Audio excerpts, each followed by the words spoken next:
Dadalhin tayo ng kasong ito sa mundo ng fashion and modeling. Ang panlabas na itsura, ang ganda ng muka at ang hubog ng katawan, ang puhunan ng mga modelo upang manatili sa industriyang ito. Inahalughog ng mga modeling agencies ang pinakamagagandang babae sa buong mundo.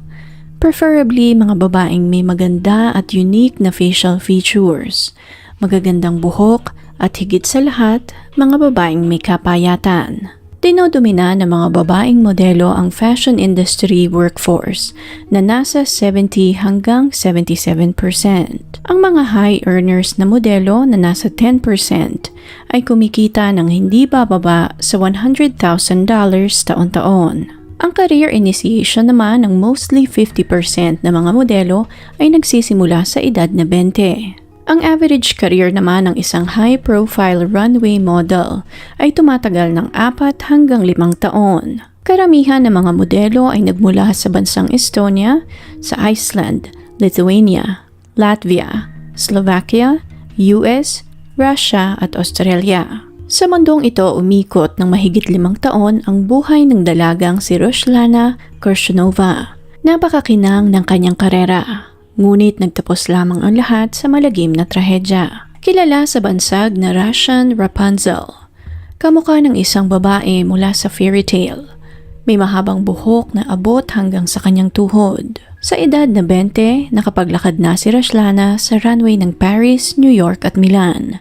Siya din ang naging muka ng international brand na Nina Ricci at kinilala ng British Vogue na siyang pinakabagong muka na aabangan sa mundo ng fashion at modeling. Ngunit sa likod ng mga perpektong larawan ay isang istorya na walang nag-aakala na mangyayari. Isang istorya ng buhay na magtatapos sa malagim na wakas. Ipinanganak si Ruslana sa Almaty, Kazakhstan noong July 2, 1987. Siya ang pinakabata sa pamilya. Pinalaki siya ng kanyang mga magulang na masipag at may pagpapahalaga sa edukasyon. Lumaki si Ruslana na isang matalinong bata at punong-puno ng ambisyon. Ang kanyang amang si Sergey ay nagsilbi sa Red Army, ngunit pumanaw ng 6 na taong gulang pa lamang siya. Lumaki silang magkapatid kasama ang kanyang ina na si Valentina. Napaka-devoted na ina ni Valentina sa kanyang mga anak. Ginugol niya ang kanyang buhay upang maibigay lahat ng kanilang pangailangan. 4 na lingwahe ang kayang salitain ni Ruslana: Kazakhs, Ingles, Russian at German. Isang napaka-rare na skill set at isang magandang indikasyon na malayo ang mararating nito sa buhay. Nag-aral si Ruslana sa School for Gifted Children at nakakuha ng napakataas na marka sa kanyang eskwela. Wala sa plano ni Ruslana ang pagmumodelo. Ang gusto talaga niya ay mag-aral sa Germany. She is very artistic, sensitive, and deeply curious about the world. Sa kanyang mga libreng oras, nag-aral din si Ruslana na tumugtog ng piano. Nag-aral din siya ng voice lesson. At ayon sa kanyang mga kaibigan, sumusulat din siya ng mga tula na siyang naglabas ng kanyang romantic soul at matalas na pag-iisip. Isang aksidente lamang ang pagkakadiskubre kay Ruslana sa pagmumodelo.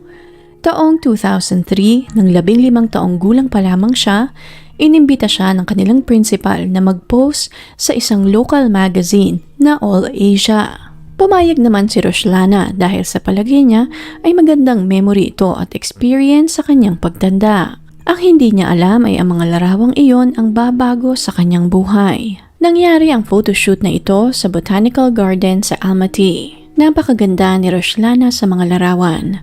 Ang mahaba niyang buhok na kulay brown. Ang malalapad niyang mga almond na mga mata. Isang muka na sa mga libro mo lamang makikita. Ayon sa photographer na si Boris Brol, para siyang isang clay na hinubog ng napakaganda. Kitang-kita ang ningning sa mga mata ng dalagita, ang pagiging inosente, larawan ng kabataan at kalayaan. Napasama ang mga larawan niyang ito sa isang in-flight magazine. Nakita naman ni Debbie Jones ang kanyang mga larawan habang nasa flight siya papuntang Moscow galing Almaty. Si Debbie ang nangangasiwa ng mga sikat na modelo under Model 1 agency. Unang kita pa lamang niya sa mukha ni Ruslana Alam na niya na pagkakaguluhan ito sa modeling industry. Ginawa ni Debbie ang lahat upang matrack niya ang dalagita. Subalit hindi sang-ayon sa pagmomodelo ang ina ni Roslana na si Valentina. Para sa kanya, masyadong delikado at mapanganib ang mundong iyon para sa kanyang dalaga. Masyado pang bata si Roslana. Mas gusto niyang maipagpatuloy ng anak ang kanyang pag-aaral kaysa pumasok ito sa modeling industry. Mas sigurado iyon kaysa pagsuntok sa buwan sa mundo ng fashion. Subalit nais itong gawin ng kanyang anak, kaya't eventually napapayag din si Valentina. Nais niyang makita ang anak na lumipad at kung iyon ang magiging daan upang makitang kumikinang si Roslana ay hindi niya ito hahadlangan. Pumayag si Valentina sa ilalim ng isang kondisyon na siya ang maghahatid sa anak sa London. Taong 2004, pumirma ng kontrata si Roslana sa Model 1. At katulad nga ng sinasabi ni Debbie, pinagkaguluhan si Roslana sa fashion world. Napaka-feminine ng mukha ni Roslana. Ang kumikinang niyang kulay berdeng mga mata, ang mga buhok na akala mo'y ginto. Pinag-agawan ang dalaga ng bawat brand sa fashion industry. Napaka-inspiring din ang kwento ng tagumpay ni Roslana.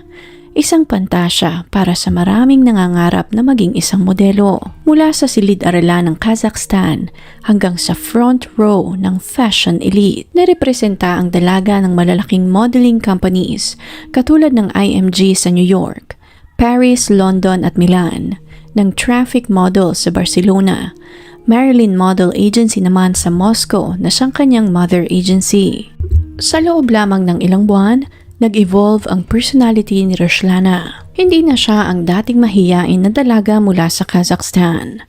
Napaka-confident na ng dalagang makipag-usap sa mga importanteng tao sa industriya, pati na rin sa pagharap sa kamera. Pagtungtong ng 2005, binansagan na siya ng British Vogue bilang face to be excited about. Ang mabansaga ng ganito sa mundo ng modeling ay para ka na ring nanalo ng gold sa Olympics. Para kay Roslana, iyon na ang simula ng napakagandang chapter ng kanyang buhay. Sa loob ng 2 taon, naging napakaganda ng resume ni Roslana bilang isang modelo. Nakalakad na siya ng runway para kay Christian Dior, Vera Wang, Kenzo, Blue Marine, Clarin, Ghost, Girbo, Max Studio, Moschino, Old England, Pantene, Paul Smith at naging mukha ng mga brands katulad ng DKNY at Nina Ricci na nagsimento sa kanyang larawan sa publiko. Sa campaign na iyon with Nina Ricci, talaga namang napakaganda ni Roslana. Tila isa siyang diwata, napakaputi ng balat, kulay berdeng mga mata. Ang kanyang mahabang buhok habang hawak niya ang kristal na mansanas. It sold a fantasy, the dream of effortless beauty. Bukod dito, naging cover din ng magazines ang magandang mukha ng dalaga, katulad ng French Elle, Russian Vogue at Vogue Italia's Broken Dolls cover na naging napaka-kontrobersyal noong 2006. Katulad ng nabanggit kanina, si Roslana ang nabansagang Russian Rapunzel sa mundo ng fashion at modeling. Naging trademark niya ang kanyang mahabang buhok, ngunit ito rin ang kanyang naging kulungan. Dahil kaliwat kanan nga ang trabaho ng dalaga, walang nagtatagal sa kanyang mga nagiging karelasyon. Masyadong busy ang kanyang schedule. Pinagkakasya ni Roslana ang kanyang araw in between castings, fittings at mga photoshoots. Sa bawat photoshoots na ito, kumikita ang dalaga ng halos $7,000. Ngunit ang mga fairy tale na ito ay may madilim ding parte ng kwento. Katulad ng iba, unti-unting umandap ang kinang ni Roslana. Kung sa labas lamang titingnan, parang napaka-perpekto ng kanyang buhay. Ngunit sa mga vlogs na inilabas ni Roslana, mababakas na exhausted na ang modelo, na meron itong pinagdadaan ng laban na tanging siya lamang ang nakakaalam, na para bang nawawalan siya ng kontrol sa kanyang buhay. Naging trademark ni Roslana ang mukha ng pagiging inosente sa mundo ng modeling. Ngunit nang sinubukan niyang kumawala sa imaheng ito, doon na nagsimulang gumuho ang lahat. Mid-2000, obsessed ang mundo ng fashion sa mga modelong sobrang payat. Maliliit ang mga mukha, may magagandang mga mata. Hindi lamang tumugma ang dalagang si Roslana sa temang ito, kundi dinumina niya ang industriya ng fashion and modeling. Ngunit katulad ng kahit na anong larangan, may mga pagkakataon na ikaw ang paborito and next thing you know, laos ka na pala. Sa kabila ng tagumpay, mababakas pa din sa pagkatao ni Roslana kung ano ang buhay niya sa Kazakhstan, kung gaano niya namimiss ang kanyang pamilya. Totoo na nakapagpapadala siya ng pera sa kanyang pamilya at napakalaki na rin ang pinagbago ng kanyang buhay. Ngunit ang totoo ay isa pa rin siyang dalaga na pinag-aaralan pa rin kung paano inavigate ang buhay na wala ang mga taong malalapit sa kanya. Ngunit napakarahas ng fashion world.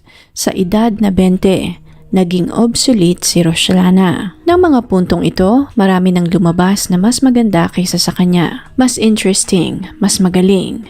Iba na rin ang obsesyon ng mga brands ng mga panahong iyon. Humina ang mga gigs at mga photoshoots at income ni Roslana. Ngunit hindi siya sanay sa ganoong sitwasyon. Sanay si Roslana na siya ang hinahabol ng mga brands at siya ang paborito. At dahil sa pagbabagong ito, unti-unting nahulog sa depresyon ang dalaga. She needed something, anything that could restore her sense of purpose.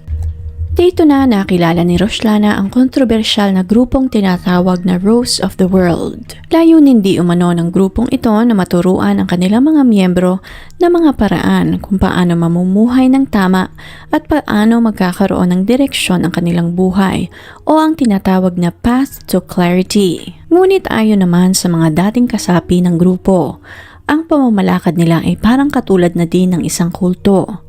Masyadong agresibo ang kanilang psychological training. Ang mga training sessions na ito ay kadalasang nalilink sa mga mental breakdown at minsan pa nga ay kamatayan ng iba pang mga miyembro. Bukod sa paghina ng kanyang trabaho at karera, na-inlove din si Roslana sa isang napakayaman at gwapong Russian businessman. Akala ni Roslana ay pakakasalan siya ng binata, ngunit nauwi din lamang ang lahat sa wala. Masyadong naging all out ang dalaga sa relasyong ito. Ipinakilala niya ang binata sa kanyang buong pamilya, maging sa kanyang mga kaibigan. Nais ni Roslanang magkaroon ng sarili niyang pamilya, ng sarili niyang mga anak.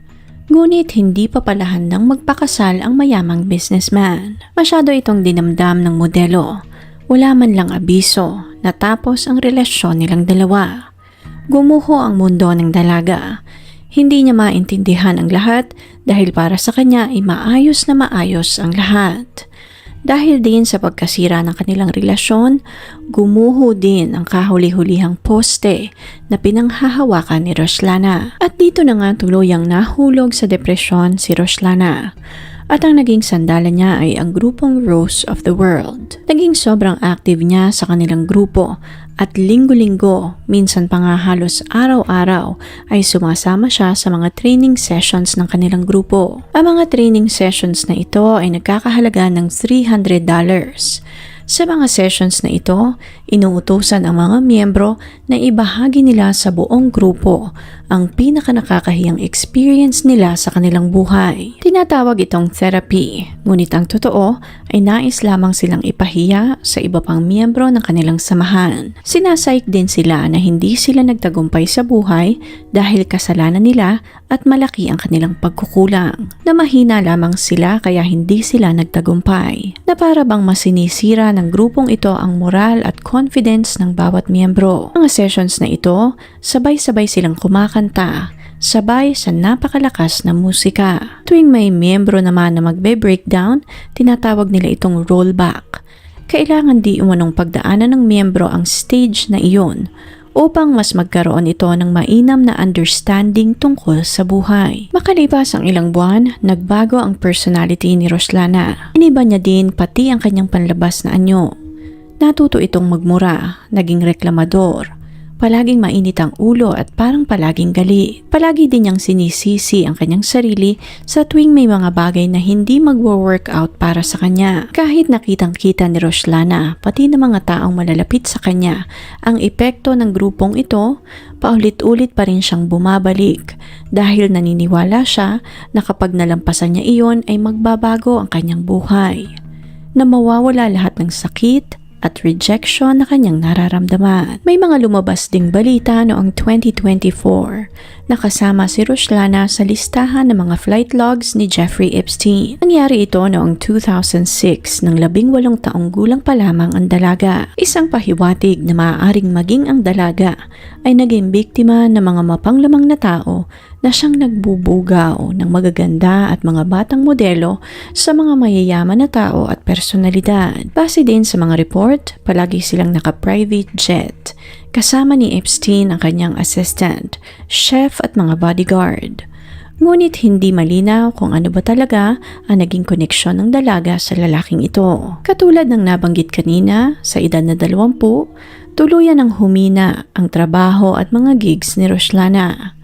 Napakarami ng bagong mukha ang pumasok sa industriya, mga kayumanggi, mga sensual na modelo.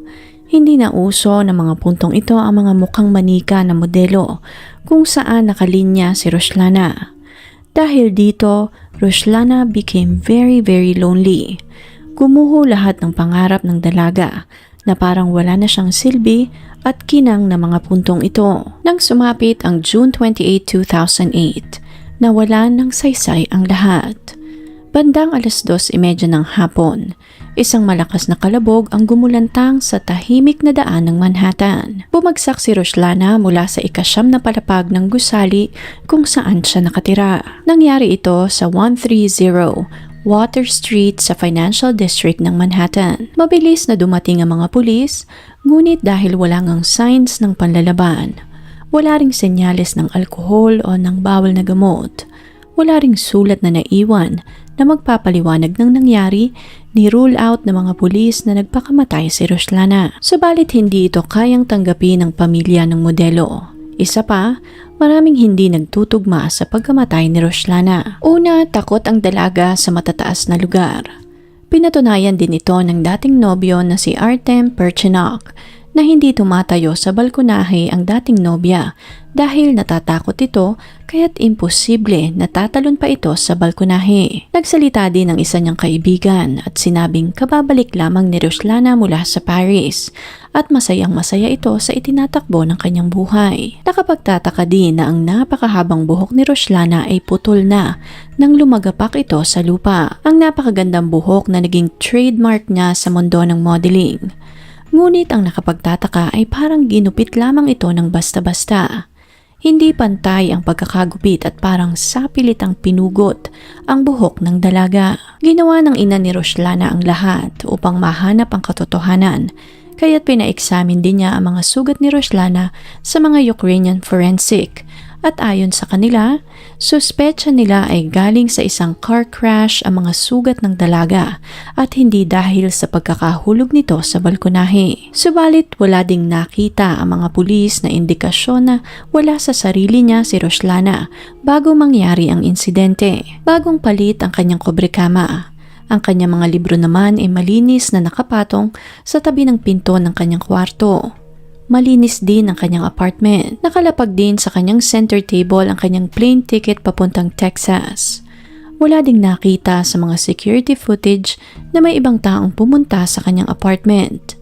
Walang mga eyewitness o mga testigo. Dahil sa mga bagay na ito, katulad ng nabanggit kanina, sinarado ng mga pulis ang insidente na nagkitil ng sarili niyang buhay si Ruslana. Ayon naman sa TV producer at filmmaker na si Peter Pomerantsev, maaaring nangyari ang insidenteng ito dahil sa involvement ng dalaga sa grupong Rose of the World. Base sa mga dokumento, halos 3 buwan na umaattend si Ruslana sa mga training sessions. Ang mga sessions na ito ay nakatanggap naman ng kaliwat ka ng kaso dahil sa mental damages sa US noong taong 1980s. Kasama ni Ruslana ang isa niya pang kaibigan na si Anastasia Drozdova at katulad niya, nagkitil din ng kanyang buhay ang modelo noong 2009. Bago di umano mangyari ang insidente, kinakitaan ang dalawang modelo ng pagbabago sa kanilang ugali. Naging aggressive si Ruslana habang si Drozdova naman ay nagkaroon ng mga violenteng mood swings. Bumagsak din ng todo ang katawan ng dalawang modelo. Matapos ang 3 buwang training, Muling bumalik si Roslana sa New York para maghanap ng trabaho.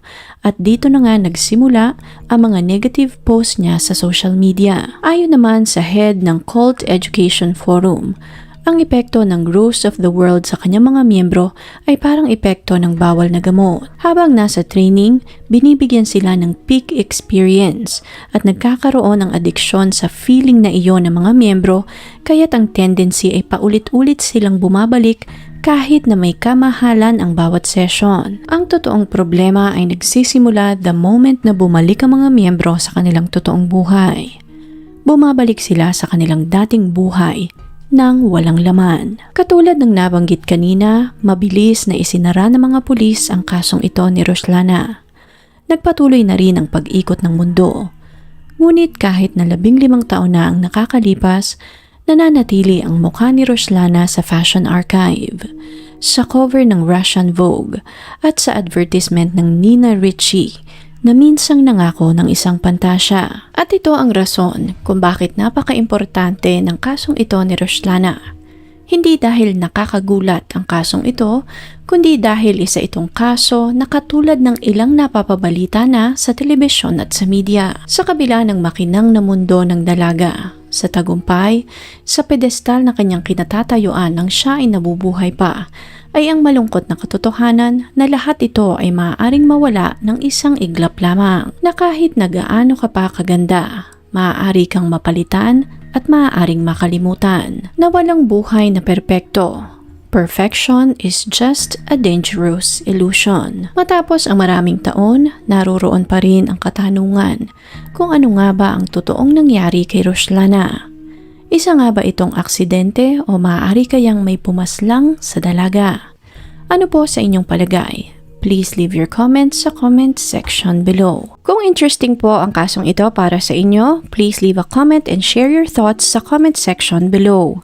Please click on the subscribe button and notification bell as well para updated kayo sa mga susunod pang videos. Salamat po and see you on the next one.